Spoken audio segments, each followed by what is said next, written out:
ఆకాశవాణి వరంగల్ కేంద్రం. సారంగి శ్రవ్య నవల నాటకం ధారావాహిక.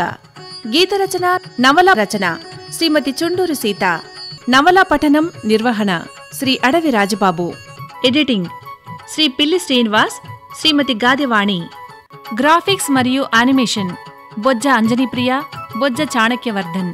పర్యవేక్షణ శ్రీ ఇల్లెందల రవికుమార్. ఇంతవరకు జరిగిన కథ.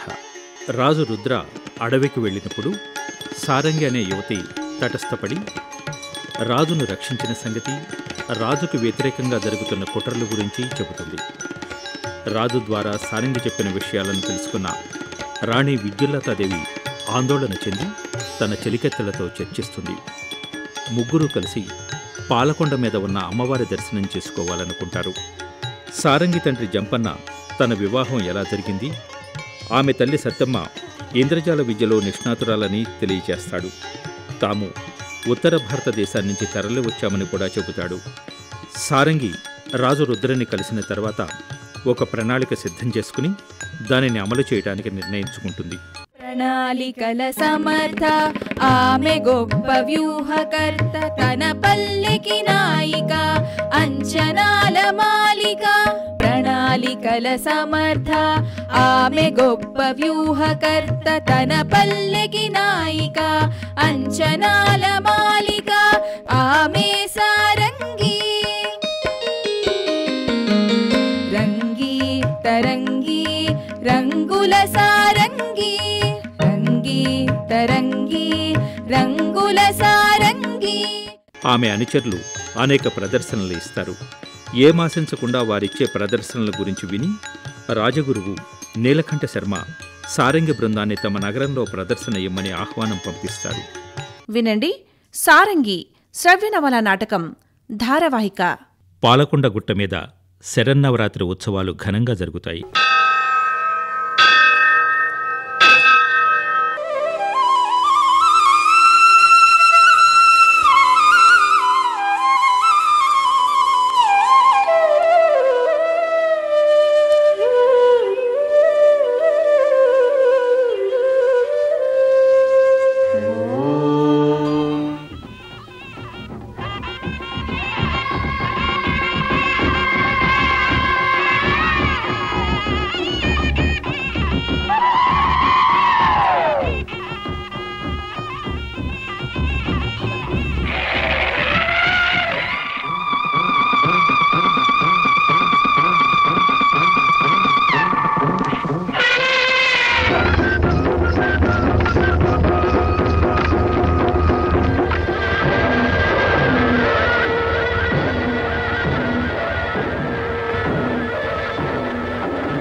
ఆ 9 రోజులు విశేష పూజలు జరుగుతాయి.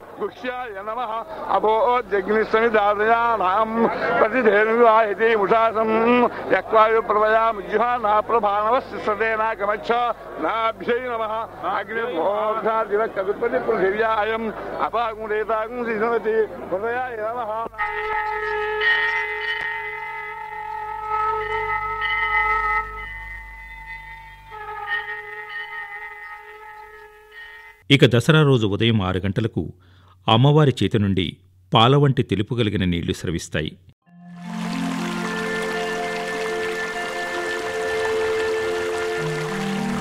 అవి ఎక్కడి నుండి వస్తాయో తెలియదు. అలా వచ్చిన నీళ్లు ఓ గంట సేపు అలా వచ్చి ఆగిపోతాయి.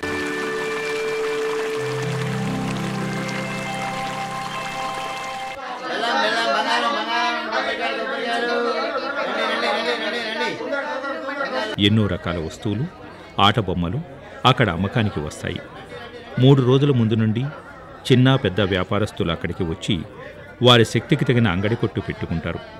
అక్కడ అమ్మకానికి రాని వస్తువు లేదు. సూది నుండి పలుగుదాకా అన్నీ దొరుకుతాయి. వందలాదిగా ఉన్న ఆ దుకాణాలలో చిత్ర విచిత్రమైన వస్తువులు ఎన్నో కనబడతాయి. అది నవరాత్రుల్లో 6వ రోజు. జనం బాగానే ఉన్నారు. వస్తువుల కొనుగోళ్లు అమ్మకాలు బాగానే జరుగుతున్నాయి. నల్లని రంగులో ఉన్న 3 కొండజాతి యువతులు దేవిని దర్శించుకుని వచ్చి అన్ని అంగళ్ళు చూస్తూ వస్తున్నారు. ఏవేవో పూసలు, గాజులు, సిగలో అలంకరించే వస్తువులు కొన్నారు. ఒక చిన్న తడికల దుకాణంలో ఒక పెద్దావిడ రాయితో చెక్కిన కొన్ని బొమ్మలు పెట్టుకుని కూర్చుని ఉంది. ఆమె ముందు రాయితో చెక్కిన కొన్ని దేవతా విగ్రహాలు ఉన్నాయి. అవి చిన్నగా అరచేయి పొడవులో ఉన్నాయి. కానీ ఆ చిన్న బొమ్మలు చెక్కటంలో శిల్పి తన చాతుర్యాన్నంతా చూపాడనిపించేలా ఉన్నాయి. అందంగా మలచబడ్డాయి. యువతులు ముగ్గురు అవి చూశారు. అమ్మా, ఇంతకన్నా ఇంకొంచెం మెరుగైనవి ఉంటే చూపించండి. ఉందమ్మా, ఒకటే ఉంది, కానీ ధర ఎక్కువ. పెద్దావిడ సమాధానమిచ్చింది. ఎంత ధర అయినా సరే చూపించమ్మా. అప్పుడు పెద్దావిడ ఒక సంచిలో నుండి చిన్న వినాయక విగ్రహాన్ని బయటికి తీసింది. చూస్తే కళ్ళు చెదిరిపోయేంత అందంగా ఉందా విగ్రహం.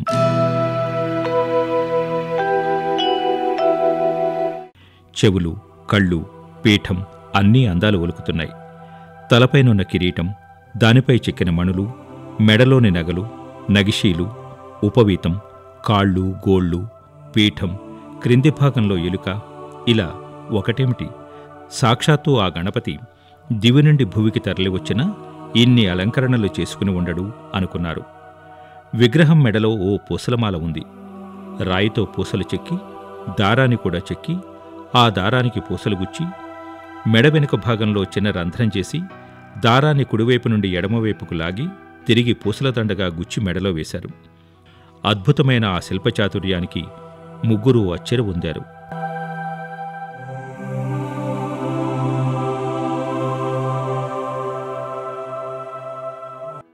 ఇది ఎంత? ఒక యువతి అడిగింది. అమ్మే ఆవిడ చెప్పింది. ఒక ధర చెప్పింది. ఈ కళకి నువ్వు చెప్పిన ధర చాలా తక్కువ, ఇది ఉంచుకో. కాసుల నిండా ఉన్న సంచిని ఆమెకి ఇచ్చి గణపతి విగ్రహాన్ని తీసుకుని ముగ్గురూ బయలుదేరారు. అప్పుడు మొదలైంది వర్షం.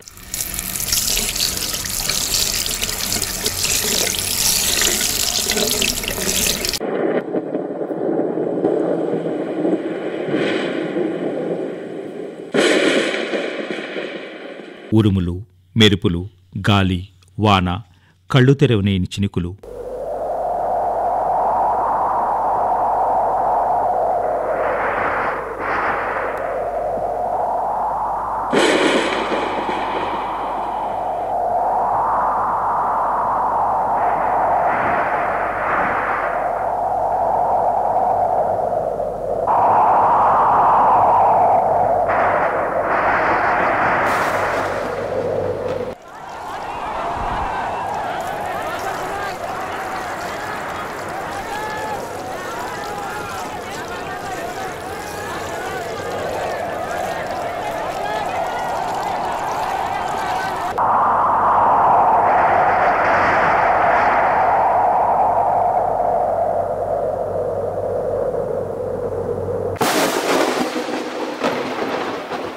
ముగ్గురు వెడుతున్నారు. ఒకళ్ళని అనుసరించి మరొకరు. దారంతా బురద. వరద నీటితో క్షణాల్లో ఆ ప్రాంతం నీళ్లతో నిండింది. విపరీతమైన గాలి.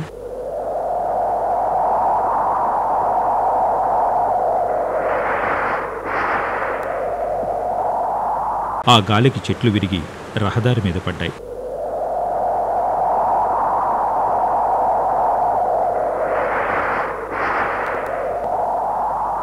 చెట్ల కొమ్మలు విరిగి చిందరవందరగా పడిపోయాయి. పగడ్బందీగా కట్టబడిన ఓ కొట్టు ముంగిట్లో నిల్చున్నారు జనం. కొద్దిసేపటికి ఉధృతి తగ్గింది. ఈ ముగ్గురు యువతులు కూడా అందరితో పాటు బయటికి నడిచారు. కళ్ళ నిండా చినుకులు పడుతున్నాయి.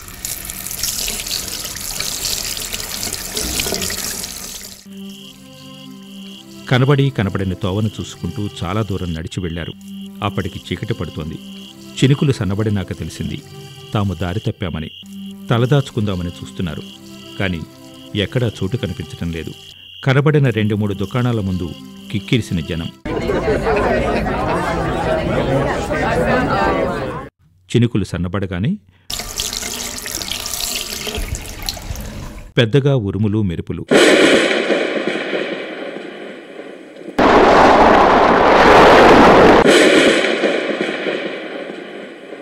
ముగ్గురిలోనూ ధైర్యం పాలు తగ్గిపోయింది.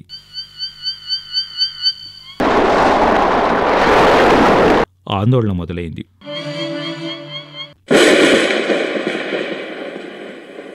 అందులో ఒక ఆవిడ ఆకాశం కేసి చూస్తూ, జగదంబ, మా ముగ్గురిని నువ్వే రక్షించు అంది. అంతలో ఏవో 2 బలమైన చేతులు ముగ్గురిలో ఒక స్త్రీని నోరు మూసి ఏదో వాసన చూపించి విరిగిపడిన చెట్ల వెనకాల ఉన్న ఇంటివైపు లాక్కుపోయాయి. 2 క్షణాలలో మరో స్త్రీని లాక్కుపోయాయి. తనతో వచ్చిన 2 స్త్రీలు కనపడక 3వ యువతికి భయంతో చెమటలు పట్టాయి. శరీరం వణుకుతోంది. ఆందోళనతో చుట్టూ చూస్తూ ఉంది. భయం శరీరం నిండా ఆవహించి కళ్ళు మూతలు పడిపోయి ఒంటిమీద పట్టుకోల్పోయి స్పృహ తప్పి కింద పడుతోంది. అయితే చివరి క్షణంలో ఆమెను కూడా 2 చేతులు పట్టుకున్నాయి. అంత గాలివాన, ఉరుములు, మెరుపుల్లోనూ శబ్దం చేయకుండా వాళ్ళని అనుసరించి వస్తూ ఉన్నారు 2 వ్యక్తులు. అక్కడ పెద్దగా మెరిసిన మెరుపులో దూరంగా వెడుతున్న వాళ్ళని చూశారు.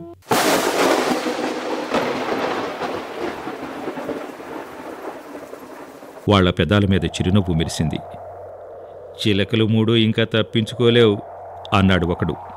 ఆహా, మన శరీరానికి విందు భోజనమే అన్నాడు మరొకడు. ఆ మాట విని మొదటివాడు 2వవాడిని లాగి గూబ మీద ఒక్కటిచ్చాడు.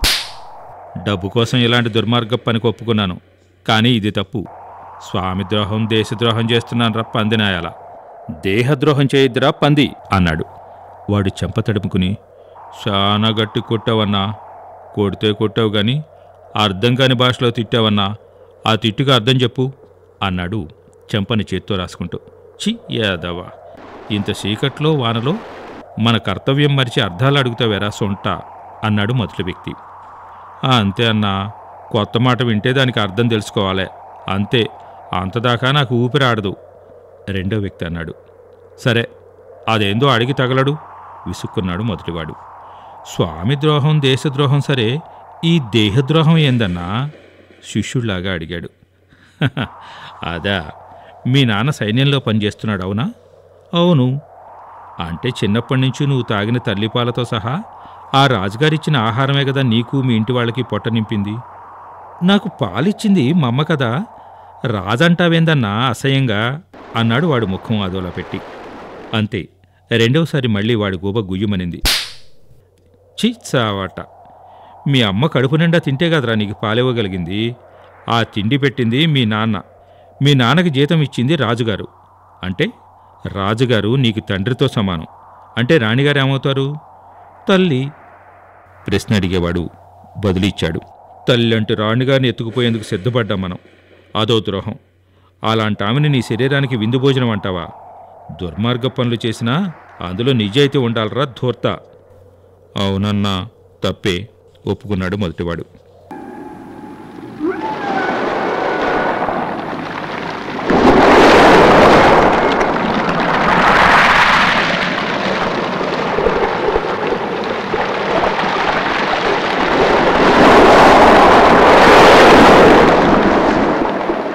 సరేరా, వాళ్ళు ఎక్కడికి పోయింది తెలియటం లేదు.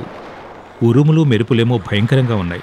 పద, ఈ చెట్టుని విడిచి దూరంగా వెడదాం మొదటివాడు చెప్పాడు. వద్దన్నా, ఈ చెట్టు కింద వాన పడకుండా హాయిగుంది, ఏడ్నే ఉందాం. వద్దురా, రా లాక్కుపోయాడు అన్నా అని పిలువబడేవాడు. ఎందుకన్నా బలవంతంగా చెట్టు కింద నుంచి లాక్కొస్తవి? ఇప్పుడు చూడు, తడిసిపోతున్నాం. ఆ చెట్టు కింద ఉంటే మనం సావక తప్పదు. ఎందుకని అడక్కు. విను, వర్షం, ఉరుములు, మెరుపులు ఉన్నప్పుడు మనుషులు చెట్ల కింద ఉంటే ఆ చెట్టు మీదే పిడుగుపడుతుంది. ఏంది, ఇది నిజమేనా అడిగాడు తమ్ముళ్ళంటివాడు. నిజమేరా అన్న చెప్పాడు. అయితే పద, చెట్లు లేని చోటుకు పోదాం. వాడిలో భయం. రేయ్, నువ్వు నా బుర్ర తెనుకు, నన్ను అనుసరించు చాలు, నోరు మూసుకుని నా వెనకరా అన్నమాటికి తమ్ముడు సరే అన్నా సరే.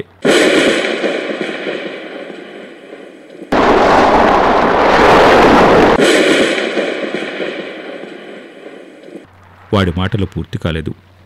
ఉరుములు మెరుపులతో తనకు వినబడలేదనుకున్నాడు అన్న. రేయ్, నా వెనకొస్తున్నావు కదా అడిగాడు. సమాధానం లేదు. వెనక్కి తిరిగాడు. ఎవరూ కనిపించలేదు. రే పోచి, రే పోచి, పోచయ్యా, పోచా, రే పోచా కేకలు పెడుతూ వెతుకుతున్నాడు. పోచేయి కనిపించలేదు. ఆ వానలో కింద కూర్చుని ఏడుస్తున్నాడు అన్నా అనబడిన మొదటివాడు. పోచి, రే పోచయ్యా, ఎక్కడికి వెళ్ళావురా అంటూ తలబాదుకుంటూ ఏడుస్తున్నాడు. ఇంతలో ఇందాక వాళ్ళు నిల్చుని వెళ్లిన చెట్టు మీద పిడుగుపడింది. ఆ అదురుపాటుకు ఆ వ్యక్తి స్పృహ తప్పి నేలమీద పడిపోయాడు.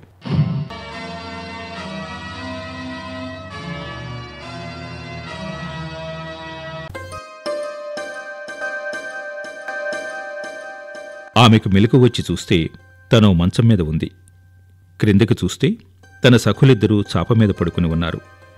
దీపం గుడ్డిగా వెలుగుతోంది. నెమ్మదిగా లేచి కూర్చుంది. ఇంకా ఏదో మత్తుగా ఉంది. కళ్ళు తుడుచుకుని చుట్టూ చూసింది. చిన్న పెంకుటిల్లు అది. ఇల్లు చక్కగా సర్ది ఉంది. గోడకు తగిలించి ఉన్న కొండలు కనిపించాయి.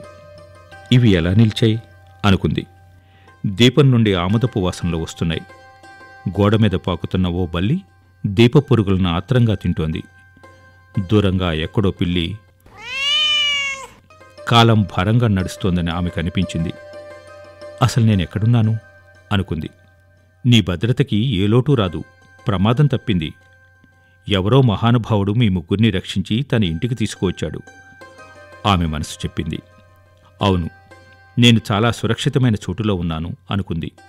ఈ ఆలోచన ఆమెలో ఏదో కొత్త శక్తిని ఇచ్చింది. పెదాల మీదకు చిరునవ్వు వచ్చి చేరింది. ఆ నవ్వు పరిణామక్రమంలో విస్తరించక కుచించుకుపోయి పెదాలలో కలిసిపోయింది. అప్పుడు సుదీర్ఘమైన నిట్టూర్పు ఒకటి నాభి నుండి హృదయానికి, అక్కడ నుండి కంఠానికి, అటు నుండి నాలుక ప్రారంభ భాగానికి చేరి, అటు నుండి నాసిక అంతర్భాగాల్లో నిండి, నోటి నుండి ముక్కు నుండి ఒకేసారి బయటికి వస్తూ అనే శబ్దాన్ని గాలిలో కలిపేశాయి. ఆ శబ్దసాంద్రత చిక్కనై కింద పడుకున్న వాళ్ల చెవులకు గట్టిగా సోకింది. వెంటనే ఒక ఆమె ముందుగాను, మరో స్త్రీ 12 క్షణాల తర్వాతనూ లేచి కూర్చున్నారు. వాళ్లు ముగ్గురూ ఎవరో కాదు, మహారాణి విద్యుల్లతాదేవి, ఆమె సఖులు చతురిక, చాతుర్య.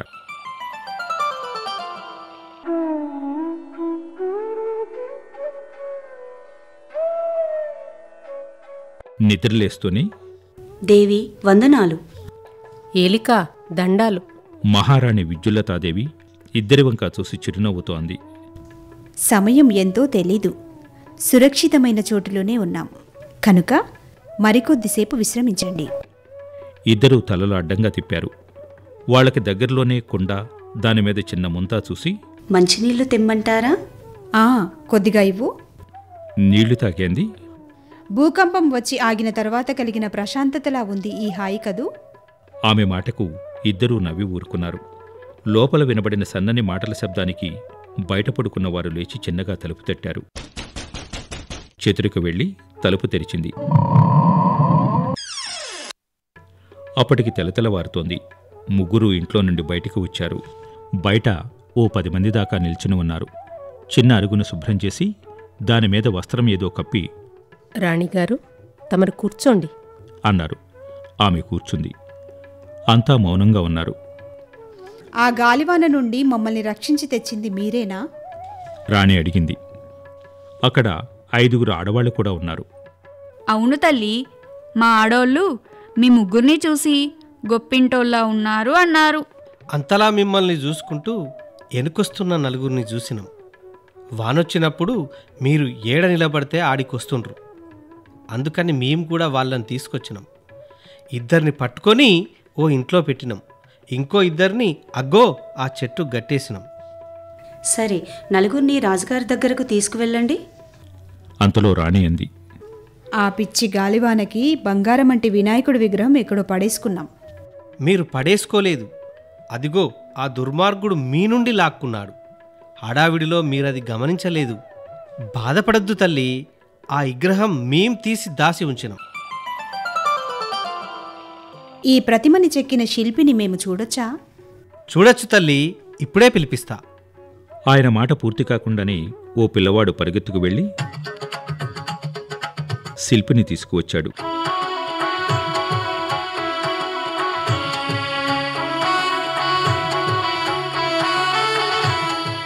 వీడే తల్లి.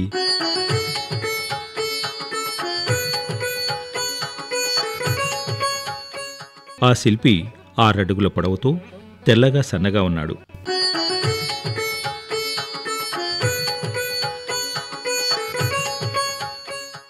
నీ పేరు? నా పేరు నాగప్పండి.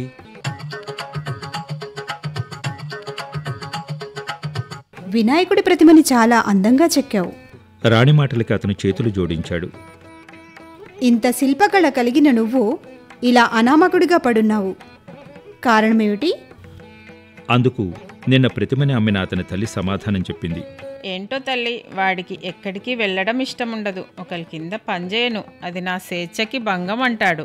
అవును, కళాకారులు కొందరు అలానే ఉంటారు. నీవు చెక్కిన శిల్పాలు ఇంకా ఏమన్నా ఉన్నవా? చాతుర్య అడిగింది. ఉన్నాయి తల్లి, చాలా ఉన్నాయి. మా ఇంటి నిండా వాకిలి నిండా అవే. సరే, మరోసారి రాజావారు రాణిగారు వచ్చి వాటిని చూస్తారు అంది చతురిక.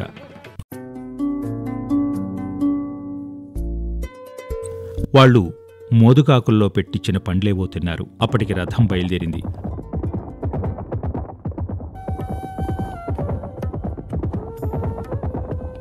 రాణి అడవి అందాలు చూస్తూ ఉంటే చతురిక చాతుర్య కళ్ళతోనే మాట్లాడుకున్నారు. నేను కూడా మీ ఇద్దరితో జాతరకు వస్తానని విద్యుల్లత పట్టుపట్టి కూర్చుంది. అప్పుడు ముందే ఏర్పాటు చేసిన మనుషులు వీళ్ళు. ఆడవాళ్లంతా స్త్రీ సైనికులని, మగవాళ్లు తాము ఏర్పాటు చేసిన ప్రత్యేక శిక్షణ గల ఆంతరింగక రక్షకులని రాణికి చతురిక గాని చాతుర్య గాని చెప్పలేదు.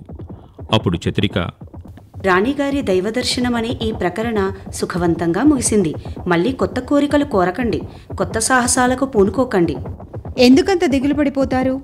ఆ జగన్మాత దయ వల్ల ముగ్గురం బతికి బయటపడ్డాం కదా. నిజమే, కానీ అన్ని వేళలా అమ్మవారి దయను నమ్ముకుని ఇలా రాకూడదు. ఆపదను కొని తెచ్చుకుని ఆ తల్లిని రక్షించమంటే ఆమెకు చిరాకు రాదా దేవి?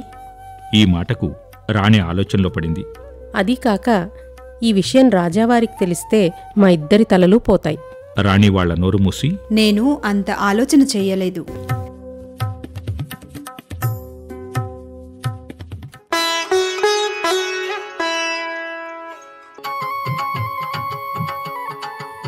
ఇంతవరకు మీరు సారంగి శ్రవ్య నవలా నాటకం ధారావాహిక విన్నారు.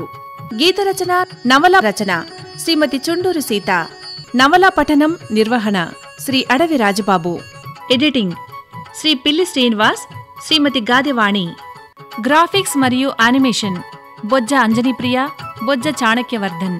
పర్యవేక్షణ శ్రీ ఇల్లెందల రవికుమార్.